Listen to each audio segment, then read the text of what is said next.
This episode of Nuff Said is brought to you by Tweaked Audio. To get awesome headphones, go to tweakedaudio.com and use the coupon code Southgate to get 30% off, free shipping, and a lifetime warranty. Or you can get there through the link on our website, southgatemediagroup.com. Recording has started.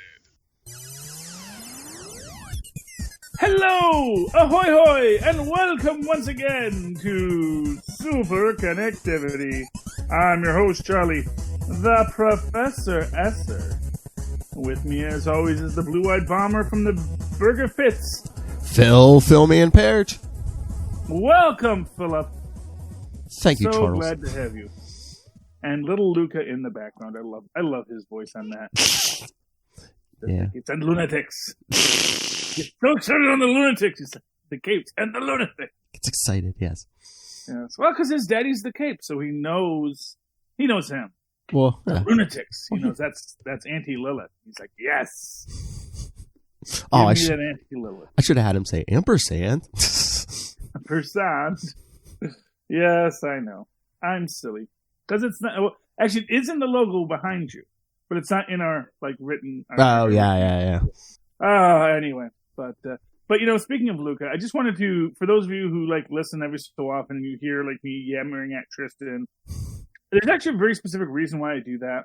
I actually feel that it's very important for me whenever my kids ask me some kind of ridiculous question that I want to make sure I at least answer them or show them that I'm not dismissing their questions. Because this is one of these weird things how a meme you see on Facebook can influence you for the rest of your life. And it was just one of these memes that said, when your kid wants to talk to you about something you're not interested in when they're a kid, you should engage them, because at some point in their life, they're going to want to talk to you about something that you will be interested in as they're growing up into teenagers, and you'll want them to know that they can come to you then too. So I try to be, so for those of you who question my parenting style, Phil, Tyler, I don't question you. There is a reason why I am that, direct and open and communicative with my kids, because I want them to know when they get harder questions that I'm still here to talk to them. Yes, sometimes we'll talk about whether or not amethysts are truly rare stones, or not. And sometimes we'll just talk about, gay sex. So anyway. If I had a problem, I wouldn't put it on this podcast. I know you wouldn't, Philip. I just feel the judgment all the time. Oh, goodness, but where am I now? Okay, so speaking of gay sex, I did want to touch back on Watchmen, because for those of you who listened to our last broadcast, who podcasts The Watchmen, we were discussing this interesting turn of events where, yes, a major character was revealed to be African American. And the internet, and what this is what breaking the internet looks like. Because the internet got broken because fanboys weren't yelling. It's what is the internet still working? It must be broken, because clearly this is what breaking the internet looks like. Because the internet is supposed to be a venue for people to yell nonsense at one another, and yet people were respectful and quiet about this episode. And yes. Go ahead, I was going to say, again, do you think maybe is Hooded Justice not that well-known of a character? Or, we haven't really had any instances of him taking off his mask. You know what? Yes. Or am I being too logical for racism? You're being way too logical for racism. Really, is Nick Fury that important of a character that...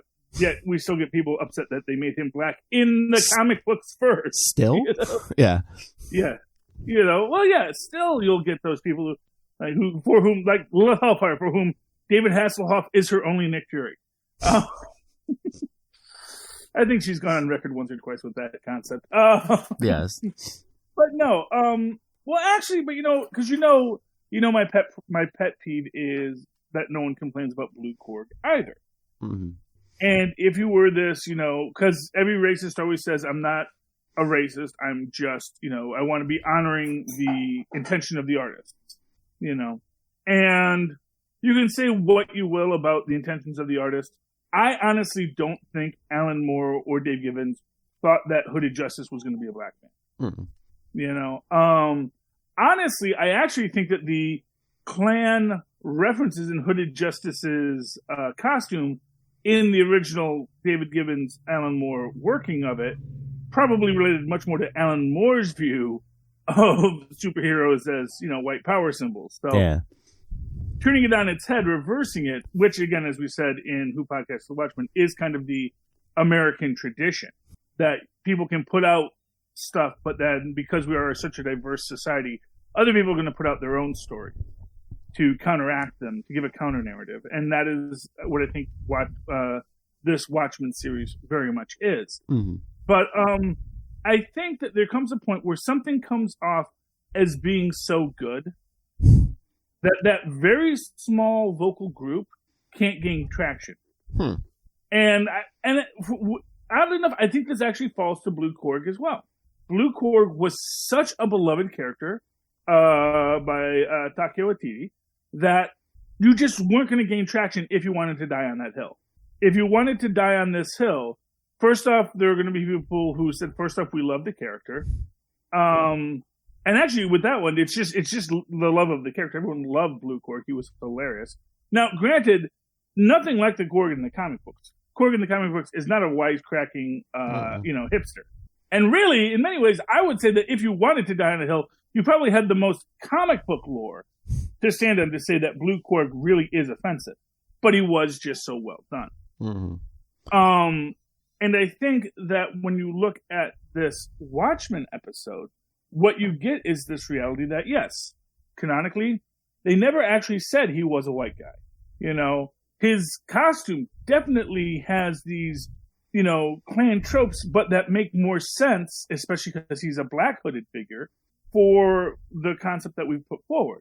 And just the idea that, maybe there is more to this story than people want to admit. And I think that when a story gets really well done, gets very well reviewed, that these small voices get stomped out, Yeah, do you think maybe our comic book nerd culture is evolving, but then the general public, maybe who would screech about this more, aren't as familiar with Hooded Justice and Korg, so they're like, oh, well maybe they don't know that there's anything different about them. I mean, that's certainly an argument, but from it's like this: conspiracy theories crop up everywhere. Yeah. So it's like, if racists were relying on evidence, Pizzagate wouldn't be a thing. That's sort of where it goes. If there were not people, if people were actually cared about evidence and relevancy, our world would make a lot more sense than it actually does. I think I'm just saying, with those characters, maybe the majority of racists don't know they were ever any other way, and they're just like, oh, okay. Yeah, well, but then you'd get people mad that, it was another black superhero. Oh, so okay. it's like, let's say you didn't know, because not for nothing, Sister Night never existed, and people were already all over Sister Night. Oh, really? They got to make all these social justice warriors black, and it's people are getting all mad about stuff. Jeez. But the fact of the matter is like, well, this is a new character, and it's not stepping on your Watchmen history.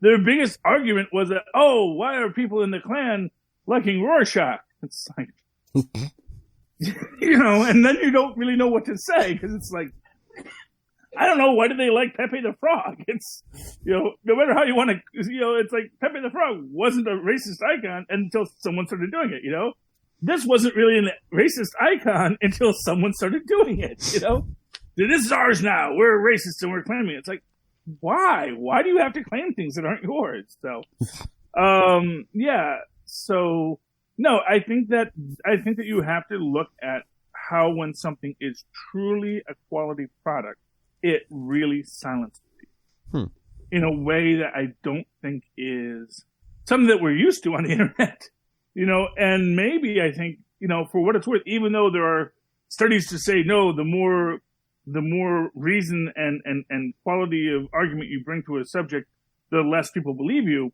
I'm actually starting to think that's not actually true. And let me give you an example. So you have this situation when they do these tests on, how people hold on to their beliefs, where they bring Yahoo number 1 and Yahoo number 2 in, and Yahoo 1 believes X, and Yahoo Y believes Y, or 2 believes Y, you know. So they can be diametrically opposed, but then you give them evidence that the idea they believe is wrong, and then they say, so how strongly do you believe in this? These people double down on their original beliefs. But this is in, and this is what I always say, this is in a closed circle environment where I know I'm giving you social judgment about what you actually believe. So you believe something, you're coming in, you're saying, I believe this, and I'm going to give you evidence that refutes that, you know, and will answer your points. And now are you going to accept my points, essentially declare me the winner, thereby lowering your social standing, or will you instead accept my brilliance? Which, of course, immediately when you say that out loud, you realize, oh, there's a huge flaw in that analysis. Logically, if you wanted to do a proper double blind of that study, what you would be doing is you would be having anonymized people giving their opinion, randomly selecting those people to get new evidence to argue their point, and then, again, randomizing who gets asked the question again to see what the changes are. And then you might see a lot more evidence of things moving forward, because if people who had true anonymity, they are going to respond differently. This is one of these things that I think when you look at the Trump polls, where he's always at 40%. It's like, yes, because they're calling the same people, and because they have this feel like these are people that A, participate in surveys, and B, admitted to voting for Trump. And now they're known to be people who participate in surveys and voted for Trump. And then when you start calling them, of course, they're going to say, yes, I still support Trump, 100%, 100%, because you know who they are. That doesn't mean outside of that moment, they aren't in there. They aren't in that perspective. And again, you're looking at, a self-selecting group where day after the election, after he got elected, there were probably a lot more Trump supporters that stopped being Trump supporters when they realized, oh, that did not go the way I wanted it to. No. You know, it was all well and good when it was just theoretical and I was making my protest against the man. Now it's not where I want to be. And so I think that these are qualities that the inaccuracy of polling when you actually do not have a truly anonymized sample. And again, anonymity goes to the person responding's anonymity, not your actual knowledge of their status. So, for example, a person who gets called and asked, did you vote for Trump, when they already know that someone just called them and said, did you vote for Trump? And it may truly be anonymous to the person taking the survey, but to the person receiving it, they feel like someone is calling them because they know who they are, and now they have to defend their position. So. Yeah. I don't even know how we got on this topic, Philip, but let's talk about Watchmen. Marvels on Stitcher. Okay. I am so excited about this. I'm like 2 paychecks away from just spending $35 for a year subscription to this. I got to be honest with you, Philip. I mean, I could do the $4.99 for a simple month.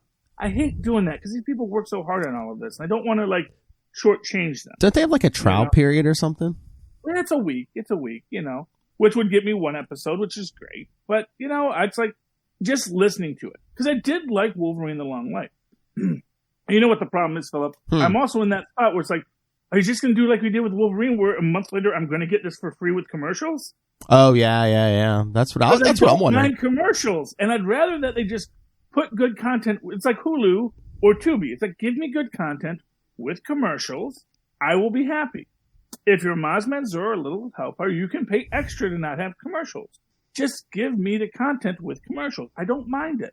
I wonder if that was the business plan always, is to do it this way and then release it with commercials for free later, or if they were just they looked at Wolverines. If they wasn't doing the numbers they wanted, they're like, okay, let's put it out for free. So, yeah. Or are they always going to do this?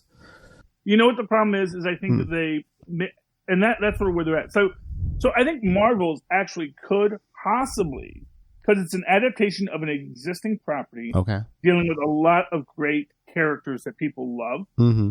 I think that has a real strength to actually be an exclusive content for a bit longer.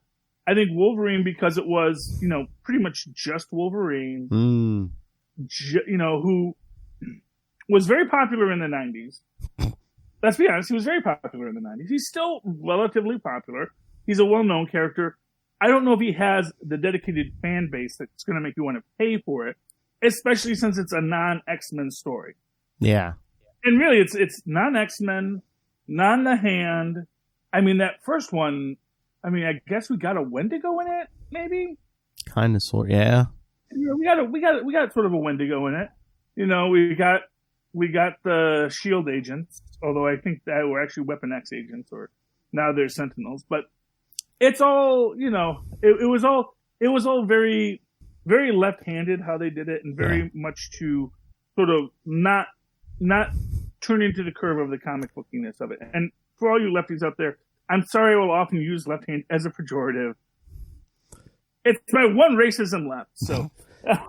Oh, and then season 2, you got Gambit, you know, the character who can't get a movie off the ground, so. Well, no, but at least that was tying into the X-Men universe. And like acknowledging, oh yeah, this is a whole X-Men universe, and yes, all that. Basically, they just turned back into the skid for that. They said, oh, that's, you know, we didn't sell the first time, maybe we should totally embrace the comic books. We can't get too artsy. Yeah. And then I think with them going to Marvels, I think that's what they're looking at. It's like, okay, let's just take an established concept, which is looking at all of the heroes. And the first one is, you know, which I could get for free on that free week, is, you know, the coming of Galactus. You know? So, you know, that's right in my wheelhouse. That's right in where I'm going to be happiest. And I would love to get it. And it's like, you know, I can do the free one, but it's like I'm afraid to in its own way too, you know. I'm afraid to in its own way too, because I don't want to, on two levels. One is I don't want to be spending cash I don't have yet. And two, I don't want to pay for it and then have it free later. Exactly. That's what I thought when they started putting Wolverine out for free. I'm like, wouldn't you be mad if you paid the premium and then it like started coming out for free? If you don't mind commercials, like, you know, we do. Yeah, because what it is you pay the premium for the no commercial. Yeah. And so when Wolverine comes out, it is with commercial. So you get that idea, well, no, I just don't want to listen to commercials, so it doesn't matter to me. I paid to have Wolverine no commercials, you know. And I really think it's one of those things where, because it is that first time you're making that purchase, that it might grate with you. But I guess if you had already bought, you know, no commercial podcasting, it would be fine. But if you're a person who doesn't mind commercials and you're already into commercial podcasting, that now I'm going to pay to have these to get this one bit of content free, or this one bit of content without commercials, you know, it kind of makes you wonder, well, then what am I don't like the idea of exclusive content, basically. And I know what they're trying to do. I think they need to go with like a Hulu model where it's like, look, you can get it with commercials or without. It's going to be the same content on it, but it's going to be with commercials or without. And, you know, and it's like this question. So for example, and from my own podcasting perspective, should I spend this money to talk about this if I don't have anyone to talk about it with? Because I'm going to have it exclusive until my friends can all hop on and listen to it too. So, yeah, I mean, it's a difficult question that I'm trying to work through here. But they do have a guy saying, it's clobbering time in the ads. It's like, oh, man, right in my nerd spot. Oh, anyway. But that's Marvel's, I think. You know, I'm excited about it. I'm cautious about it. I don't know where to be with it, Philip. I don't know where to be with it. Oh, what else is on our agenda this week? The Mandalorian. Oh my goodness, The Mandalorian. Episode 4. I love just... Okay, so first off, let's talk about our former rebel shock troop. Oh, yes. Or a shock trooper, as she's once called also.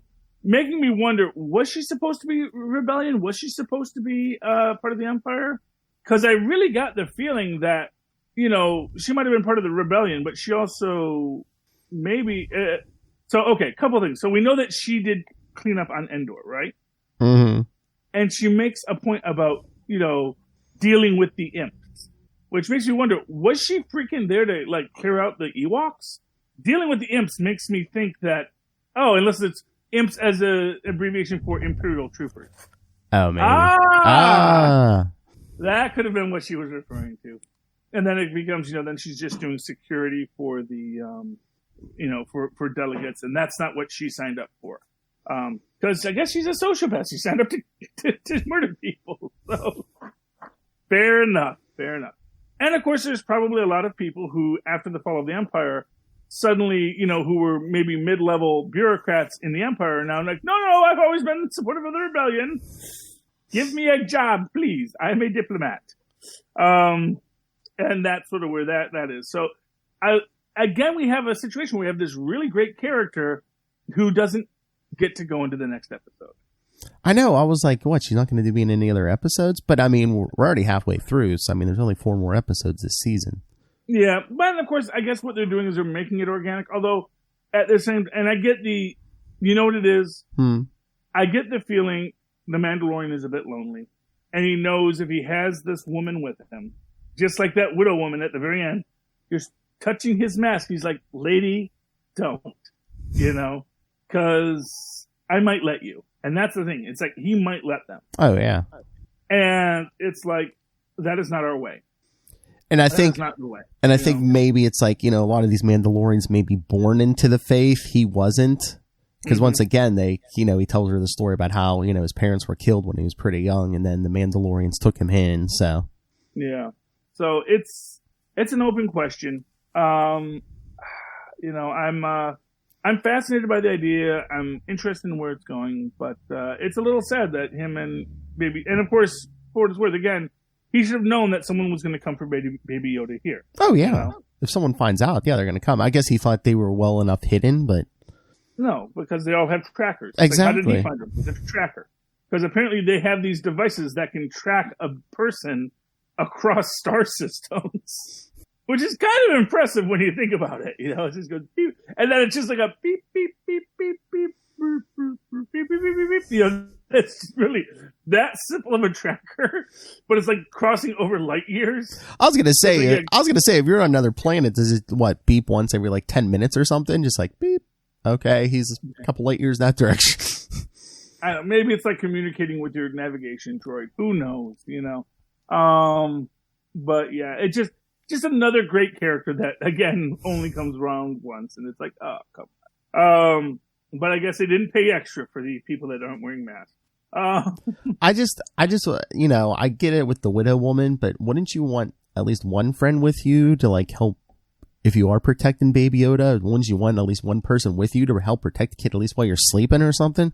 Yeah, I mean, although maybe there is the question that he's not sure he can trust her. Oh, yeah. That's sort of where it comes down to for him. It's like, who can I really trust? Because, all of the other guild members came after him. Now, granted, he broke the word of the guild, so they were kind of justified in their own perspective on that. I don't know. It's 6 of one, half a dozen.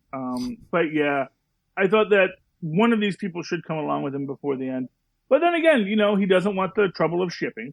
Because it's going to be all shipping all the time on the internet if he has anybody with him. It's like, Oh, did you see? I guess the one scene from this episode is now like a huge memeable thing all over the internet. Baby Yoda. Which one is that? Baby Yoda standing there sipping his soup. No. I don't know anything about that. When the Mandalorian and what's her face are fighting on, rolling around on the ground, and he's just it is just sitting there, just sipping its soup out of the bowl. They referred to it several times with a masculine pronoun. That's what I thought. Yeah, I feel confident that they have gendered it as a male. So, okay. However they tell that with a Yoda. It just seems so weird because every so often they'll say he or something, but I thought there was a past episode where they said she, but most of the time it's like it. Yeah, it's usually it, and I don't recall them ever using a she. I mostly heard them calling it. Yeah. But then again, who knows? Like, this is the thing. We don't really know the gender of Yoda. Or could they have shifting at gender? Well, I mean, yeah, or just a completely different structure for their gendering. It's like it's an assumption to assume that their genders fall into a clear line. Mm-hmm. They could be marsupials for all we know. Anyway, but that's Yoda. And that's little Yiddle, as I like to call him. Yiddle. That's my name for him. I want that to catch on. #Gittle. Another great meme I saw there said, here, me watching Iron Man 1 back in 2008, and it's like Baby Yoda, and then it's like me at the end watching Endgame, and it's like a picture of old Yoda from Return of the Jedi or something. Yeah, well, Yoda's been around. It's interesting. Here's one of my favorite things about this episode, though, is we, again, getting into Mandalorian culture, which to me, that is like the anthropological discussion of Mandalorians is the most fascinating thing about this to me. Specifically just the idea that, the girl asks him, when was the last time you took off that mask? And he said yesterday, because like, I don't sleep with the mask on, it's that would be really uncomfortable and kind of stupid. Like, well, when was the last time you took it off in presence of other people? And he says, when I was a boy, because once you put on the mask, you don't take it off. And then later she asks, so if you take off the mask, do they hunt you down and kill you? And he says, no. But if you ever take it off, you can't put it back on it. Basically meaning that, if you ever willingly take off your own mask in front of other people, then you're a pariah in your community. And they're not going to hunt you down and kill you, but you will be ostracized. Which, I think goes to the entire, why they say, Jenga and Boba weren't real Mandalorians. They wore the armor, but they weren't. But then again, it does look like, as we're reading into what now the official canon of Mandalorian culture is, that basically they were a culture that was subject to a massive genocide by the Empire. And a cultural genocide as well, where their children were taken from them, which again goes to this idea of the foundling, that Mandalorian children were taken from them, raised in the Empire without their Mandalorian culture. So, the Mandalorians have taken other people's kids, and when they find a orphan child, they'll take them in and raise them to be Mandalorian. Yeah.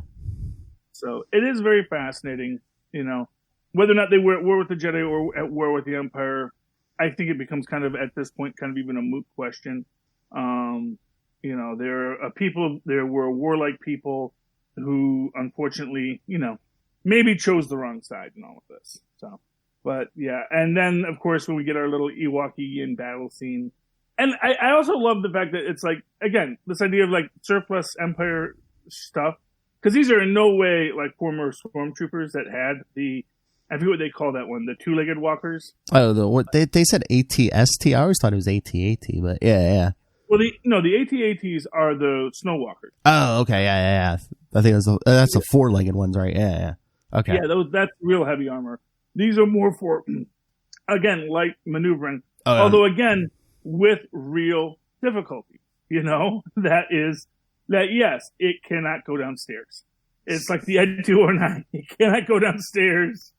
Again, too, these mercenaries may have not been trained properly in its use either, too. So yeah. Mm-hmm. Although, for what it's worth, when it gets to the edge, it stops. Oh yeah, because it knows what it's dealing with here. You don't want to go into the water. Yeah. Yeah, and they got to get into it. So that is very fascinating to me, and because they do defeat it, which is great. Yeah, because they went all A-team and were teaching the farmers like how to build booby traps and how to shoot and stuff. Well, hey, if the Ewoks could take these things out, Oh, yeah. Ewoks vicious. And that's another one of these reasons why I got the feeling that maybe when she said she was there to clear out the imps, it was like clearing out the Ewoks, because I don't think Ewoks want the rebellion on their planet either. Mm-mm. It's like, this is Ewok land, man. You don't mess with Wicket. Wicket means bringer of death in Ewokian, Are the Ewoks like the Native Americans? Well, they're just getting cleared off their land. Yeah, well, I mean, it wouldn't surprise me. We saw how well Princess or Queen Amidala felt about the Gungans, who were clearly the native species to that planet before all of these, all of the Amidalians or whatever showed up on that planet. And then all of a sudden, I guess you're our queen, but, we actually lived here first, and Gungans don't really trust you. And clearly the Gungans were having problems with the, not to mince words, the white people who had decided that they were the kings of that planet, the kings and queens. So yeah, I mean, going back, it's like clearly the humanoids do not treat the non-humanoids very poorly. And, it's very colonialist, but for what it's worth, in the new versions they're actually addressing it and the complexities thereof, because you have people who make deals and try to make the best of their bad situation. So it is what it is, But yeah, so I like the humans there, and I like Baby Yoda playing with the other little kid. Yes. And the mom saying she'll raise her as her own, And I like Yoda spitting out the frog. That was cute. Oh yeah, the kids are all like, the frog again, and all the kids are laughing. He's like, doesn't eat the whole frog. I was a little disappointed by that. I thought he should have eaten the whole frog. But then again, social norms in the culture, you don't just eat random frogs, even though that's probably perfectly normal for Yoda's culture. Mm-hmm. For if they are swamp-based creatures, they probably eat a lot of live. That's where you get all the protein. That's where you get all the flavor. Raw food movement. But yeah. So yeah, The Mandalorian was just really great this episode. It does feel a little bit like a filler episode because not much happens. It's not part of the direct. We have to, get the prize and get out. And it really only becomes about Yiddle at the very end when, another bounty hunter shows up to shoot him. And that of course is sad. But of course the bounty hunter gets what's coming to him. And again, maybe that's another reason why the Mandalorian is not so keen to trust the former rebel, because she helped him, but now she also knows the value of this property. Yes. And what they're going to do next isn't sure what they're going to do. Man, I just hope that the Mandalorian raises Yiddle to be a Yoda Mandalorian. Oh. So that I want to see in this last Star Wars film, I want to see, a little Mandalorian just force blasting everybody. I was going to say, that'd be useful because, the baby will get stronger with the Force as it gets older. Yeah.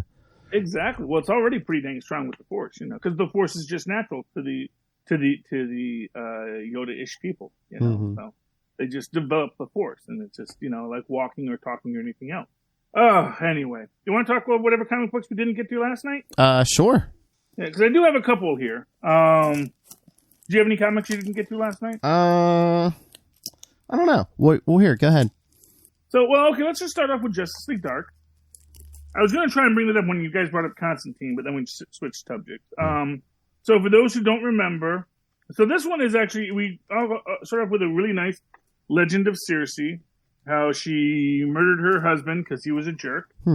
Well, they kind of say he's like a drunken, violent, angry guy. And, she sort of strung up his body. She seems like a real sociopath because she is like stringing up the body and, all that kind of whatnot. And then the people rebel against her.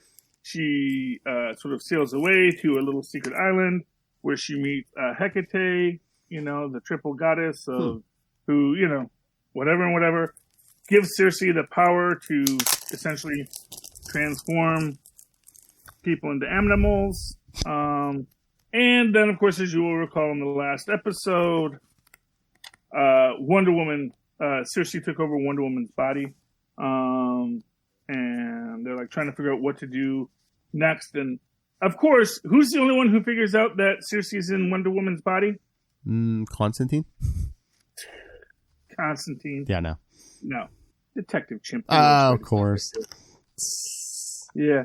But, once it gets done, then they, try to fight her. And then, of course, she turns Detective Chimp back into a chimp. Though that's the question. Now, here's my biggest question for turning Detective Chimp into a chimp.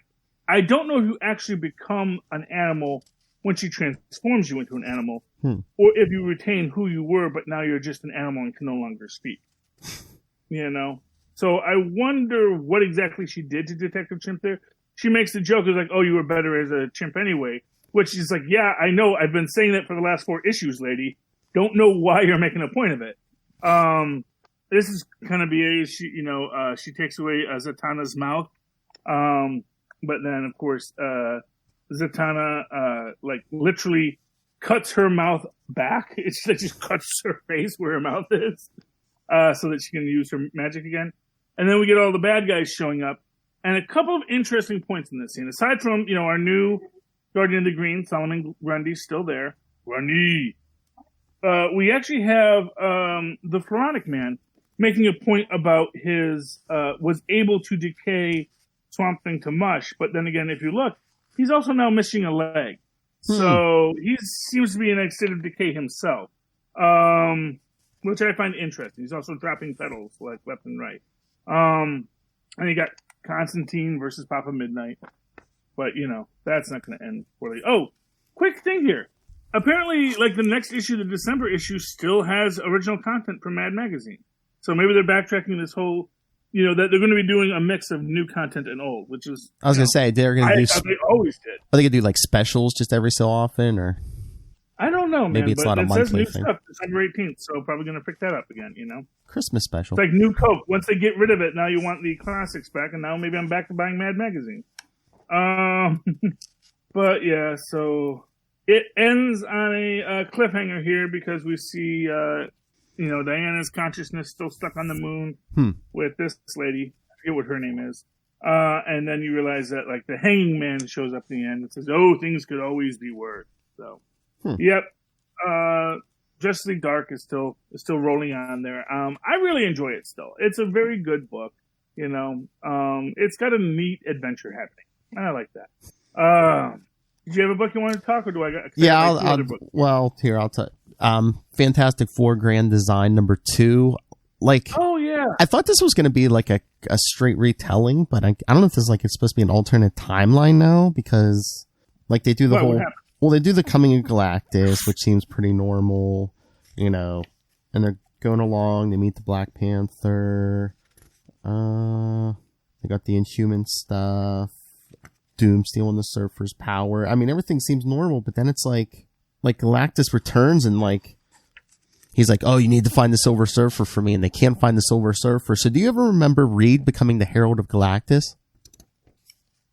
It sounds super vaguely familiar, but not from anything that I know of.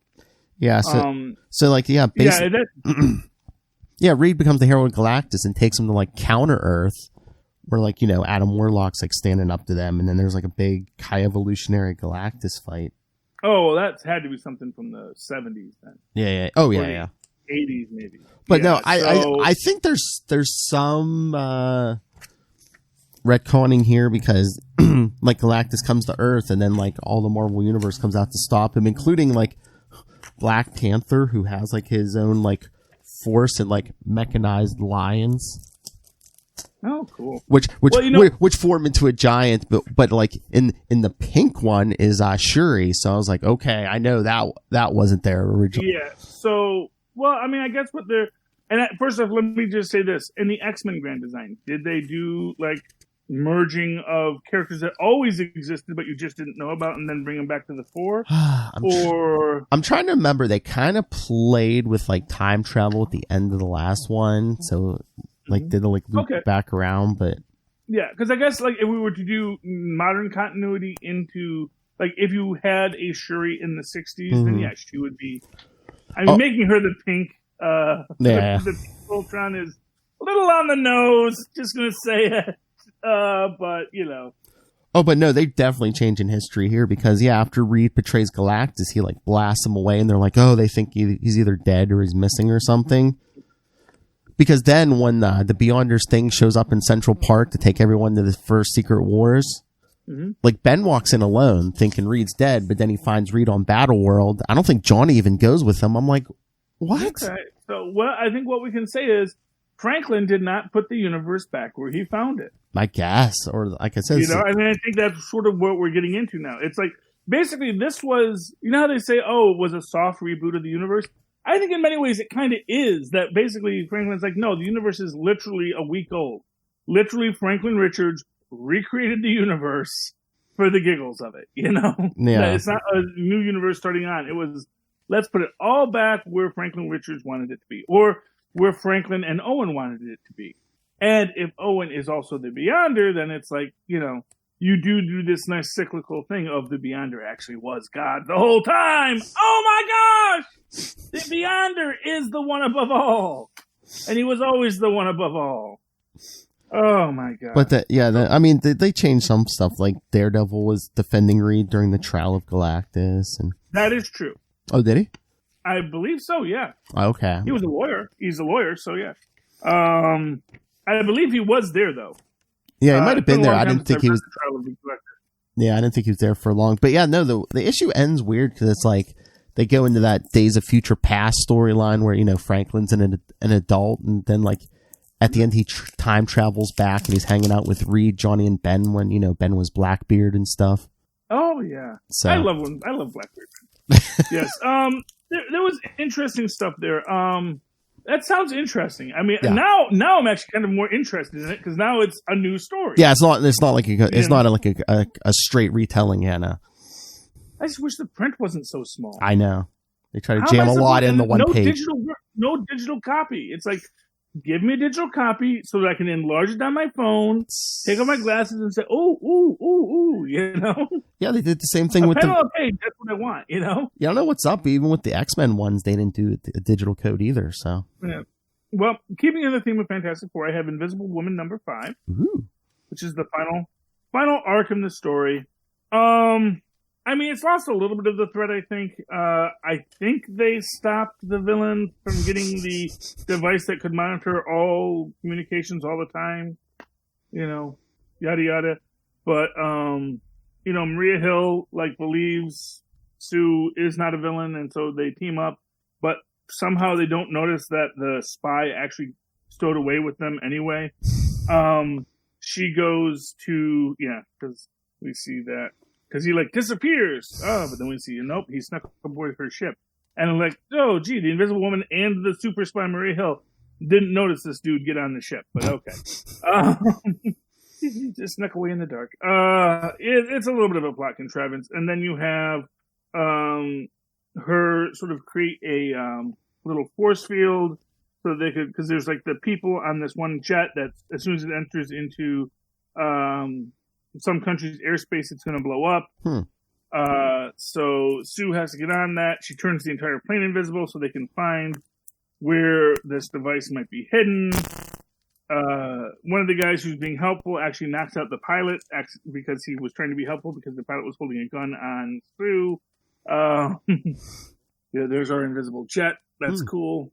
But anyway, it gets to this whole thing where they do find the bomb, they get rid of the bomb, but then the bad guy who, again manages to overpower Maria Hill, knock her out, and then steal her plane, just so he could go after Sue Storm. And he basically, you know, commits suicide by Sue Storm. Where, you know, because he's mad because Sue had, like, a no-kill rule, and she's like, and he's like, oh, how dare you think you're better than me just because you have a no-kill rule. It's like, you know, just because you don't have the strength to kill someone. It's like, dude, I have the strength to kill someone. I think about every day about how I could easily kill you a million different ways. My rule is I don't kill, and that's what takes strength. Not the strength to kill, but the strength to not kill. And that's our moral lesson for the day. But basically she says, you know, and he's basically saying, you know, the only way that you can stop me from blowing up your plane is to put a force shield up so I ram into it. And he's like, yeah, exactly. So don't ram into the dang plane, dude. But he does, and then he dies, and then it's all sad. He buries a little locket that she gave him, or he gave her, something like that, you know, under a tree in Ireland, because that's sort of like his thing. And then, you know, and then Sue says she doesn't want to do spy stuff for a little while. It's like, yeah, cool. I mean, it's touching. It's beautiful. I enjoyed it. Mark Waid did a great job on telling a really neat little untold tale of the Invisible Woman. You know, but there's only so much you can do in these little sort of contained stories for these characters that are cosmically large. And then, hey, see what else she's going to do in Fantastic Four number 17 coming soon. So, yeah, that was the Invisible Woman. I liked it, though. I'll give it a thumbs up. Sounds good. I might have to pick up the trade or something. Yeah, I would recommend it. It's a lot of fun, especially if you like the idea of, you know, Sue Storm Super Spy. It works nicely. Last book I got this week was Alternate Comics, Gods and Gears, number 1. Ooh. Out of print. So, there you go. This one, they didn't push for it because see, here's the ad for it right on the back of its own book. Myths, machines, and monsters, gods and gears. And I got this. I'll get issue 2 coming soon. And it is very interesting because it's like working in like weird alternate timelines. So we start off in 1910, but it's apparently some kind of like a diesel punk 1910 where it's like magic and machinery because Captain Driver is the name of the hero in this. Well, not the hero because it's actually his mechanic who is the hero. He has this alchemical formula that connects the mechanic and the driver in their super car with sidecar that they then jump a big ramp to do in Carbon City, Michigan, too. I love that aspect of it. But then the mechanic, what's his name? I think they'll get to that again in a minute, but yeah. So his mechanic falls out of the car, and then, as you do, falls through a space-time portal. Falls through that space-time portal to actually 1890, Mycelia, South America. And immediately it looks like a weird kind of mushroom tree world, so that can't be right. But apparently on this world, he meets the grandson of a famous alchemist who's going on his own adventures. And our mechanic's name is Jimmy, by the way. And the grandson says, well, you can be my sidekick. And he's like, I'm not sure about that. Then we've got like gorilla men monsters who are attacking them. These are the Thunder Bros. And if you like sentient gorillas, this may be the book for you. And this I love. They actually choose to get away from the gorillas by climbing a tree. This doesn't seem logical, but they actually make the point because they take a formula to make them, or they eat some leaves that make them as give them the energy of spider monkeys. I think it was cocaine, but but they make the point of how they can like move to places that the gorillas couldn't because the gorillas were too heavy to move in the trees with that kind of skill. So apparently Tarzan lied to us. So they do escape for a little bit, and again, like I said, you get this definite idea that wherever they are, it may be called South America, but it certainly ain't Kansas. And we find out that this, that we get our third character who is going to be possessed by our villain of the piece, who's this lady, Ezimar, the alchemist, as well, who's going to get revenge on the man who imprisoned her by attacking his grandson. So yeah, it's a fun book, a lot of good. Definitely am going to be reading this. Definitely going to get more. Notice that they have like a whole thing in here about, hey, you can advertise in their books.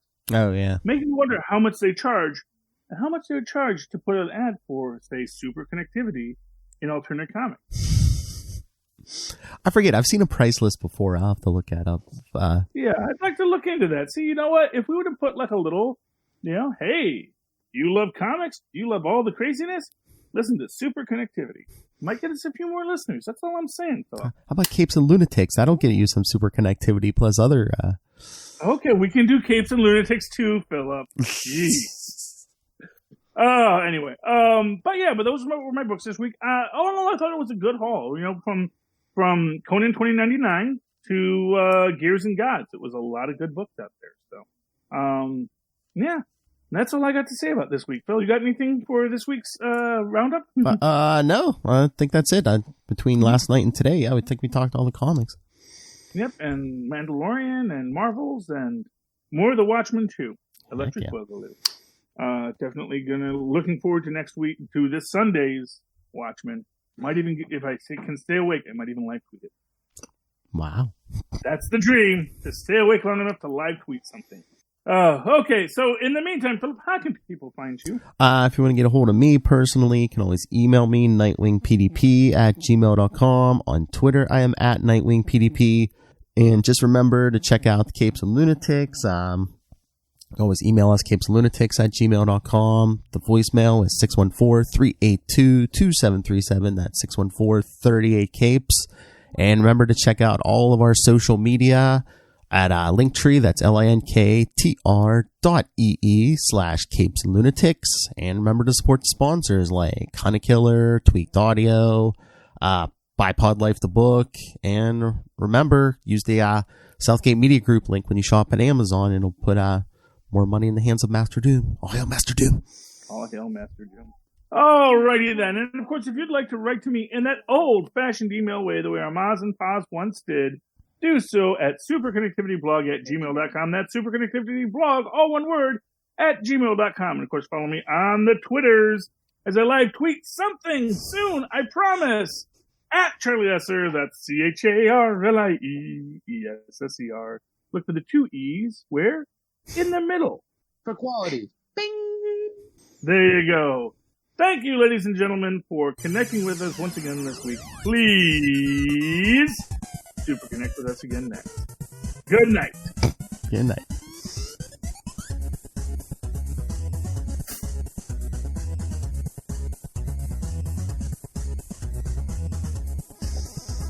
I don't know. Okay. White man dance. Yeah. Ben's mad because I'm sitting in his chair. Oh. Yeah.